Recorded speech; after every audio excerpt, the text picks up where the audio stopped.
Monsoon का इंतजार है, लेकिन इससे पहले ही गर्मी अपना भीषण रूप दिखा रही है।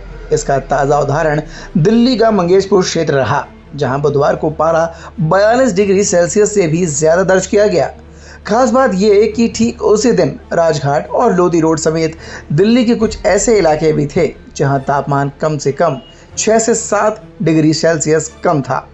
अब सवाल ये है कि आखिर एक ही शहर में तापमान में इतना अंतर कैसे हो सकता है। तो एक मीडिया चैनल की रिपोर्ट के मुताबिक दिल्ली में अलग अलग स्थानों पर कई ऑब्जर्वेटर और ऑटोमेटिक वेदर स्टेशन है। यहाँ एक भी ऐसा स्टेशन नहीं है जो पूरे दिल्ली का औसत तापमान बता सके। यहाँ पालम, लोधी रोड, रिज, आयनगर, जफरपुर, मंगेशपुर, नजफगढ़, नरेला, पीतमपुरा, पूसा, मयूर विहार और राजघाट में तापमान दर्ज किए जाते हैं। इसके अलावा मोबाइल फोन में मौसम की एक ऐप है जिसके नजदीकी स्टेशन का तापमान बताती है, जो जरूरी नहीं कि IMD यानी कि भारत मौसम विज्ञान विभाग का आधिकारिक डेटा हो। रिपोर्ट के मुताबिक ये भी कहा जा रहा है कि किसी भी एक क्षेत्र का तापमान की वजह से मौसम ही होता है, लेकिन इसमें कई और फैक्टर्स भी जुड़े होते हैं। इसमें पेवमेंट्स, बिल्डिंग, सड़कें और पार्किंग लॉट भी शामिल हैं। आमतौर पर कठोर और शुष्क सतहों पर कम छाया और नमी मिलती है, जिसके चलते तापमान में इजाफा देखने को मिल सकता है। खास बात यह भी है कि कंक्रीट जैसे मटेरियल का इस्तेमाल भी तापमान में इजाफे की वजह से हो सकता है। रिपोर्ट्स के मुताबिक भवनों को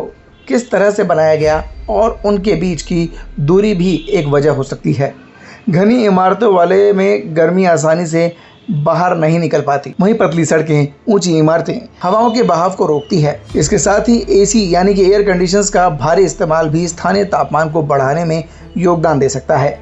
रिपोर्ट के मुताबिक ये फैक्टर मिलकर किसी स्थान पर अर्बन हीट आइलैंड तैयार कर देते हैं। अब इन आइलैंड्स पर अन्य इलाकों के मुकाबले तापमान ज्यादा हो सकता है। साथ ही जिन इलाकों में पेड़ पौधे जैसी चीज नहीं है, तो वहाँ अर्बन हीट आइलैंड बनने की संभावनाएं बढ़ जाती है।